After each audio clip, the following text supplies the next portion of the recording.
सास बहू और चुड़ैल की कहानी।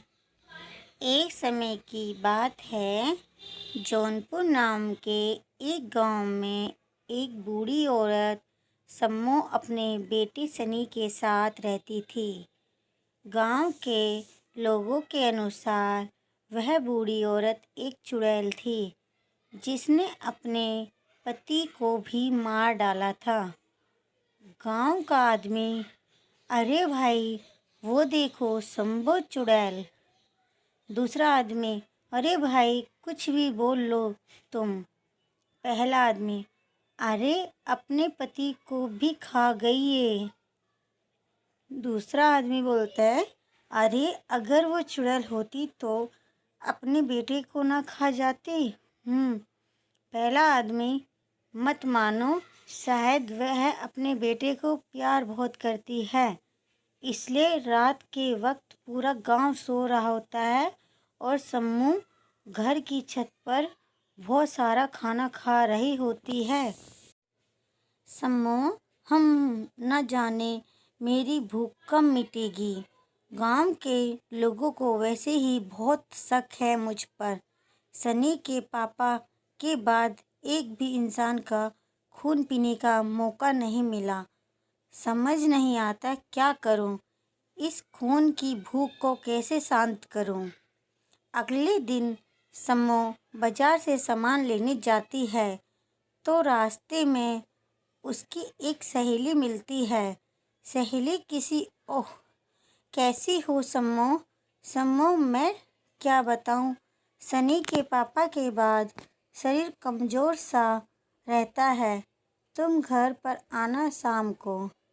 सहेली डरते हुए, शाम को। सम्मो, हाँ हाँ हाँ हाँ, डरती क्यों हो, मैं कौन सा तुम्हें खा जाऊंगी। हा हा हा हा।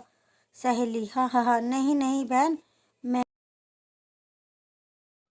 के सनी की उम्र हो रही है, मेरी दूर की बुआ की लड़की है, तो सोचा के रिश्ते की बात।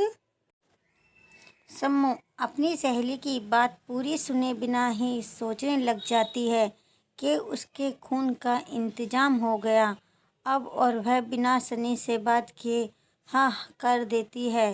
कुछ दिनों बाद सनी की शादी हो जाती है और नई बहू घर पर आ जाती है। रोज रात जब सम्मो बहू के पास जाती, सनी को पास में देखकर उसकी हिम्मत ना होती। अचानक एक रात सम्मो, हाय हाय बहू, क्या हुआ माँ जी। सम्मो, कुछ नहीं बहू, आज पता नहीं पेट में मेरे मतलब पैरों में बहुत दर्द हो रहा है। बहू, कोई बात नहीं माँ जी, मैं आज रात इनके सोने के बाद आपके पास आ जाऊंगी और पैरों पर मालिश कर दूंगी। उस रात सभी लोग खाना खाते हैं, लेकिन सम्मो खाने के लिए मना कर देती है क्योंकि उसको बहू का खून पीना होता है। सनी, क्या हुआ माँ, तुमने कुछ भी नहीं खाया। सम्मो, बस बेटा, आज मन नहीं है बहू। अरे आज माँ जी की तबीयत ठीक नहीं है, आपके सोने के बाद मैं इनके पैरों की मालिश कर दूंगी, कल से देखना एकदम ठीक हो जाएंगी। सम्मू, हाँ बेटा, कल से तो मैं एकदम शायद ठीक हो जाऊं, तू आ जाना याद से। ठीक है बहू जी। माँ जी, अब जैसे जैसे रात हो रही थी, सम्मू को भूख से बुरा हाल होता जा रहा था। अचानक बहू एक कटोरी में थोड़ा तेल लेकर कमरे में प्रवेश करती है। सम्मू, आ बेटा, छत पर चलते हैं, मेरा आज ऊपर ही सोने का मन है। बहू, ठीक है माँ जी। ऐसा कहकर दोनों छत पर चले जाते हैं और बहू सम्मू के पैरों पर जैसे ही तेल लगाने लगती है, वो डर के मारे वहीं रुक जाती है क्योंकि सम्मू के पांव उल्टे थे। बहू मन में सोचते हुए, अच्छा हुआ बुआ का तो गांव वाले ठीक ही कहते थे इसके बारे में, ये तो। सम्मू, क्या हुआ। बहू, बहू कुछ नहीं माँ जी, मैं 1 मिनट नीचे से और तेल लेकर आई।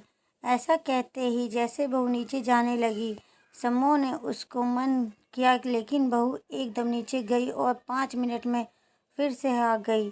अब बहू फिर से सम्मो के पैर दबाने लगी। सम्मो के दांत और नाखून बड़े होने लग गए। अब वह बहू को मारने के लिए एकदम तैयार थी। देखते सम्मो एकदम चुड़ैल के रूप में नजर आने लगी। बहू की पीठ होने की वजह से वह बेचारी कुछ भी नहीं देख पा रही थी। उसको मालूम भी नहीं था कि शायद आज उसकी आखिरी रात है। और यहाँ सम्मो के मुंह में पानी भरा जा रहा था। उसके हाथ बहू के गर्दन की तरफ बढ़ते जा रहे थे। बहू इन सब चीज़ों से अनजान थी और जैसे ही सम्मू बहू का गला दबाने ही वाली होती है कि अचानक एक ज़ोर से आवाज़ होती है और सनी छत पर आ जाता है और सम्मू अपनी असली रूप में आ जाती है। सनी, अरे वह माँ, इतना सास और बहू का प्यार पहली बार देखा। ये लो खाना, तुम्हारी बहू ने कहा था कि थोड़ी देर तक ले आना, और हाँ, इसने गरम भी अपने हाथों से किया है। लो अब खा के सो जाओ। ऐसा कहकर सनी और बहू वहाँ से चले जाते हैं और सम्मू गुस्से में सोचती है। सम्मू सोचते हुए, आखिर कब तक बचेगी बहू? जैसे तेरे ससुर की बलि चढ़ी है, तेरी भी चढ़ेगी ही जल्दी ही। और हाँ, आप लोग भी सब्सक्राइब कर लो ये चैनल। इस पार्ट में ना सही तो क्या हुआ, अगले पार्ट में बहू का काम तमाम करके ही मानूंगी मैं। और कमेंट करके ज़रूर बताना कि और क्या तरीका हो सकता है इस चालाक बहू को सबक सिखाने का।